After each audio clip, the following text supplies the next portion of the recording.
I did my first art market. Man, it was rough. Let me tell you about that. Let me tell you about it. There were a few things that went really well, and then there were a few things that did not. And by did not, I mean, oh my God, why did I do that? So let's get into it. So the first thing was cost. I paid way too much for the market. I think it was like over $400. And it was my first market. I should have gone for something that was around $100 or, you know, even free. But it was definitely, it didn't work out to being like, actually, I'm trying to be nice. I'm just gonna say it. There wasn't enough people there to warrant the $400 cost. The market itself was a beautiful market. It was really well run. It was really, they had DJ, it was indoors. The space was really lovely. It had great bathrooms. You know, they had food. They had all this kind of, it was a great vibe, but it was just the wrong weekend for the market. There was really low attendance, like super low attendance, and it was Mother's Day weekend. So yeah, people were taking their moms out for things, and very few people were bringing their moms to the market.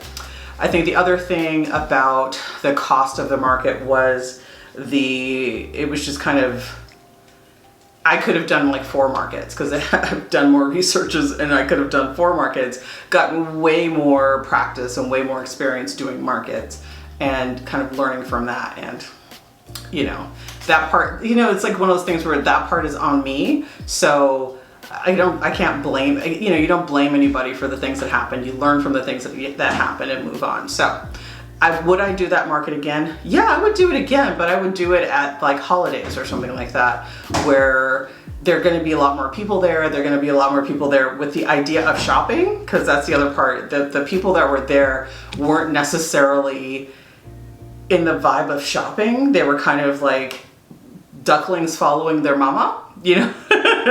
So you get this kind of group, and here's the mom, and the mom is like, you know, just glancing at things because she knows she's looking for a gift. She's looking for a gift for herself I'm gonna put this in my pocket.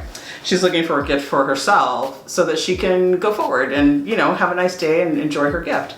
And so there were purses, there were bags, there were hats, there was art, there was stationery, there was tons of stuff there. I think it would have been a better market, and I'm not even saying like for me in particular it was not a great market. Every person there that I spoke to said that the attendance was low and people really weren't like shopping. So that's just something to think about in the future, and to make sure that as I go forward and do markets that I am considering that the time of year, the actual weekend. Like next weekend for me is Memorial Day weekend, and nobody's shopping Memorial Day weekend. Everyone wants to go out in the sun. So thinking about things like that and thinking about things in that way. The company was called Unique Markets, and normally they put on a really big market. Lots of people come, lots of people buy, that sort of thing. I'd been to it before and really liked the vibe of it. And I got to hand it to them. It was so organized on getting people in and out of the building, where to go, what to do. They like filmed a video. They had a Zoom call with everybody who was new to like, hey, this is what we're doing. This is how you do what you do. This is how you work with us. So that part was amazing. The way that I think that, you know, we're treated as vendors was really nice too, because they had a special day for just loading in things. You know, the day one was just loading in and not loading in and doing the market itself. Just bring your stuff and set up. And I think that was great, because I've done markets before for when I was doing lotion, and most of the time it's literally just, it starts at 11, get there at 8, and you have to do everything kind of all in one go. The people that were more interested in what I had were by themselves. You know, they were coming by themselves. They were coming to shop. So I think the cost part, I'd say for the first market, the next market I do, I'm probably going to be more around $100. Definitely not over $200, because I have to learn, and to learn I have to do a lot of markets, or I have to kind of build that up. And I can't spend $400 a pop just to learn, right? So preparedness and presentation. This is totally on me. My booth was not great. Also, I kind of like, didn't look at Pinterest to see what made a great booth. I looked at, maybe I looked at Pinterest once or twice, but I didn't really spend a lot of time figuring out how to make a great shopping experience for the people who were coming to shop. I did spend a lot of time buying stuff for the booth that I probably could have left at home. So it kind of looked unfinished. It kind of looked like step one in a series of steps. And I think that for a first booth, that's okay. But I think as I go forward, I will definitely create a more cohesive setup so that I'm able to display my artwork to kind of the fullest extent. I think that's the way I want to think about it, or how I want to say it, because it wasn't bad, but it was definitely not like, there were other people there that had such a more amazing setups than I. The commonality among the people whose booths I thought were amazing, there were a few things. One was everything was framed. All their art was framed. All their art was in a way where you could take it from that booth, get it home, and hang it on the wall.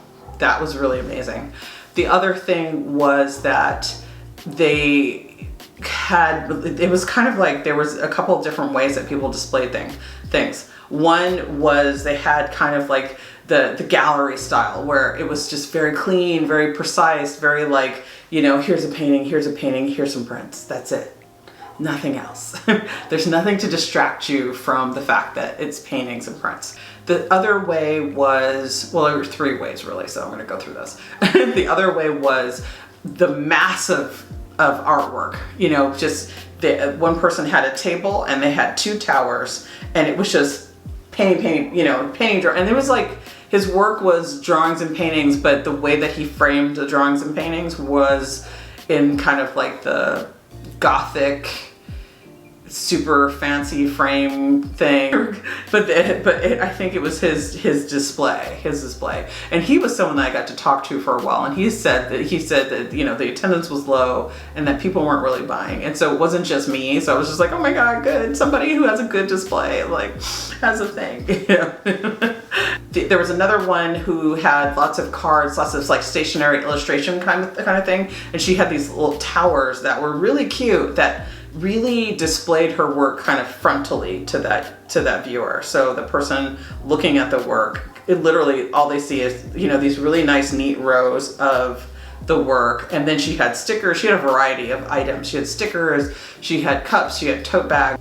I don't know, her stuff was very cute. It was cute. It was little drawings and things like that, which was fun. The last one that I really liked in the setup realm was someone who had a very large booth. I got the 6x6 booth, they got the 10x10 booth, and theirs looked kind of like a living room, which was really cute. And the artwork was in little kind of, I think they were little oak frames, and they were like that big.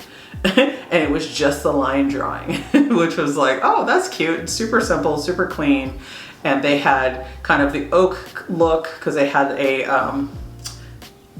a little scrim, I want to call it a scrim, but it was really like a in the movies where they go behind the dressing partition to change, they had one of those up on the wall that kind of set the tone for their area, and then they were able to put things on it, like shelved on it, so that they could display the artwork, and they kind of had like a little seating area where you can come in and hang out, which was neat. I like that a lot.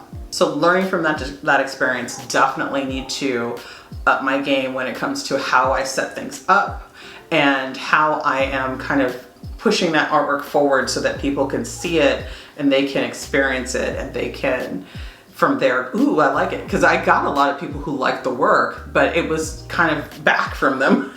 So vibe, I think, I'm just calling this section vibe. I bring the vibe, okay? I'm not gonna lie. I bring the vibe. I showed up happy, ready to play, ready to talk to people. I really love talking to people, so I'm definitely a people person. I'm the kind of person that shows up with my cup full, and then over the time that I'm there, my cup empties out. And so I showed up cup full. I literally on the first day talked so much and sang and bounced around that I lost my voice. So if you go back to last week's video where I like opened the video and like on the couch all kind of like that was the aftermath of that moment. But I went and it was still low attendance on day one, but I talked to a lot more people. I literally was like doing a Beyonce walk down the aisleway, and I was like yeah, flipping my hair, you know.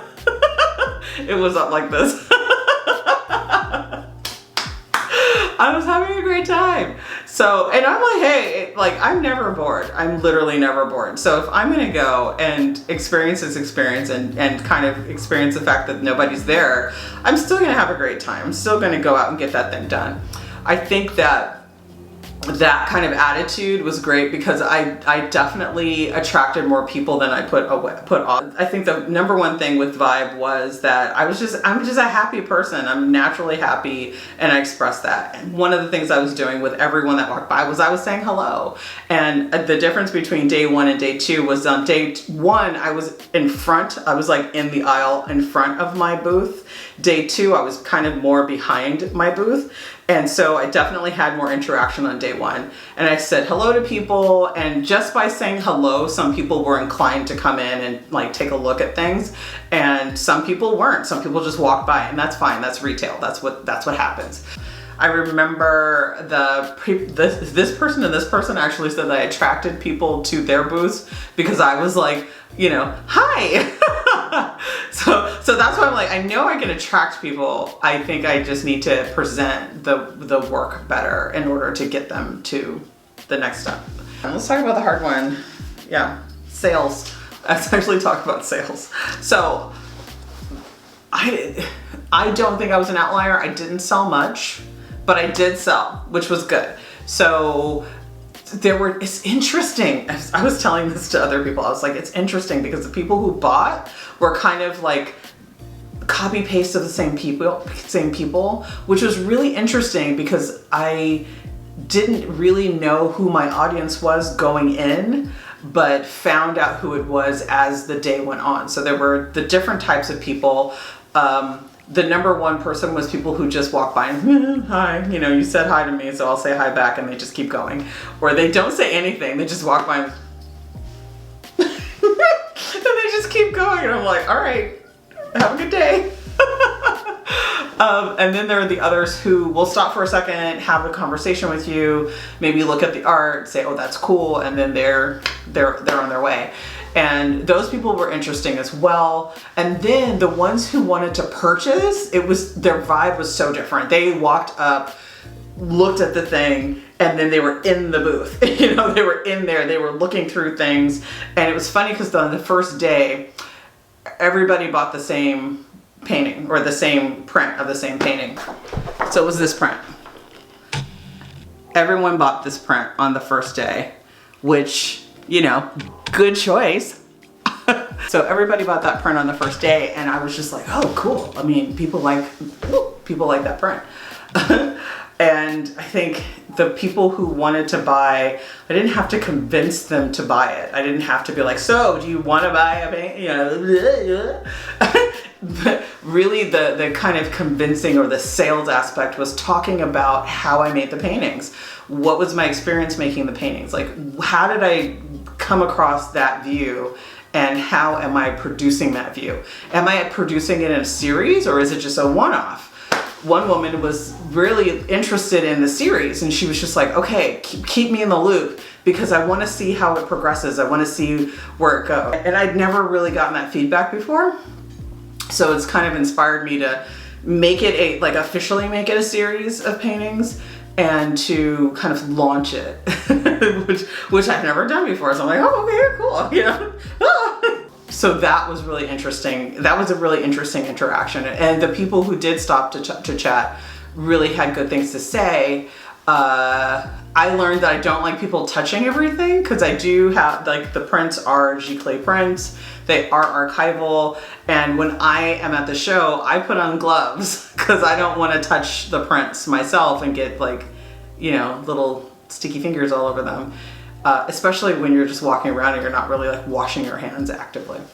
So I think the learning for me that comes out of that experience is to, one, learn how to close. So there are some people that I spoke to, and, you know, it's like, what do I do with you now? You know, you have no more questions. What do I do with you? And so they either bought something, which was great, or they were on their way, which was also, it was fine. It was good to talk to people. The other one was the people who come over and who aren't necessarily coming over to buy something. They're just experiencing the place. There are some people where once they're gone, they're gone. They're not coming back. You know, they're not coming back. They might say, I'm going to come back, but they're not coming back. What do you do with that person? How do you get that person to go from, I'm going to go to, like, getting them to actual purchase of the thing? So I think that part of it is definitely the display. Part of it is definitely what I say to people. And then the other part, of course, is, you know, if make them want to come back. How do you make them want to come back? So if they do, because I'm not gonna, like, hold you, like, you're handcuffed to my table now. So how do you make people want to come back and to want to purchase the thing? And, you know, because I think it's, how do I put this? It's not that they don't want to purchase it. It's that by the time they've gone through the whole show and they've seen all this stuff, everything's so great, blah, blah, blah, you are not in their mind anymore. You're not in the forefront of their brain anymore. So why would they come back? Why would they want to come back? So that's the part you have to kind of influence that why, or enhance the product, make the product look more valuable or be more valuable to them. I think the other thing is about the type of products that I brought, the type of art that I brought. I brought kind of a lot of everything, and I should have focused it in on one particular series, or just, you know, small, large, that kind of thing. Focus it on a particular series and price points. The price point that sold really well was $35. And then I sold something for less than $35, but not more. So I think that having the options there, you know, in this series, to see the different options of paintings that I've done in that series would be really helpful. And having the price points for, you know, the particular group of people that are coming that day set in a way where it's like, yes, you can, you know, you can buy a print for $35. I think the paintings themselves were going for over $300, and nobody bought those. And I'm like, I get it, because I only had 2 in the series, and then the rest were kind of other things that I had created, but it didn't look, when I talk about cohesion in the way that I displayed the artwork, I'm also talking about cohesion in bringing a series to bear, so that when a person is approaching the work and looking at it, that they understand, like, oh, all these things are part of a series, or all these things are part of a body of work. The other part, sales-wise, that I will only learn this by going and doing those, you know, going and putting myself in the position where I have those opportunities. But sales-wise, I am good at the babbling part. I'm good at the part where I just talk about the art and the fact that I went to the field and the sun, and I don't like sun because I burn. And I love the painting, and it was windy that day and my hat was falling off my head, and just creating the story and creating the vibe and creating the sentiment. But I don't know how to change that into making a sale yet.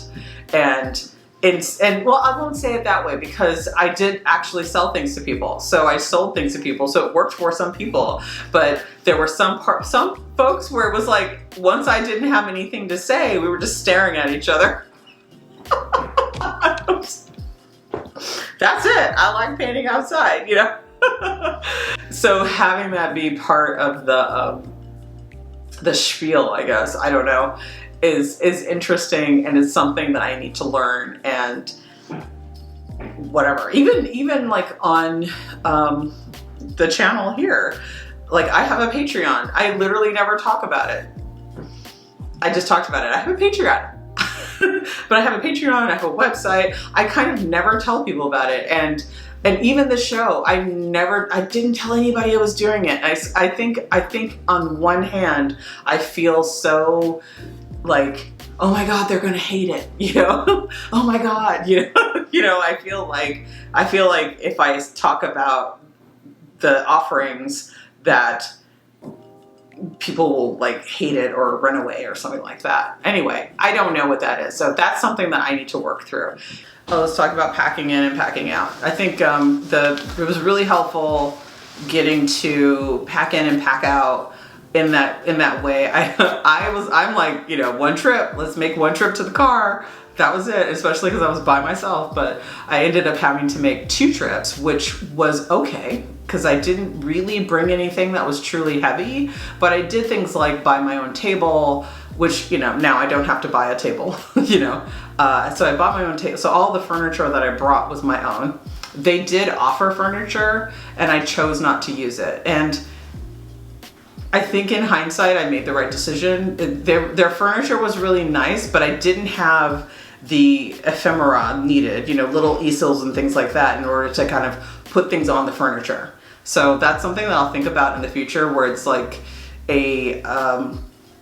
where there is an opportunity to use furniture for the show, because all the furniture for the show looks exactly the same. So you have immediate kind of cohesion with everybody else in the show. I hope all that was helpful. I hope that it gets you closer to doing your own show, or at least that you have some tips for doing your first show. Thank you so much for joining me today. I appreciate you so much. Don't forget to like and subscribe. Check out my Patreon as well. And I will see you guys next week. Bye.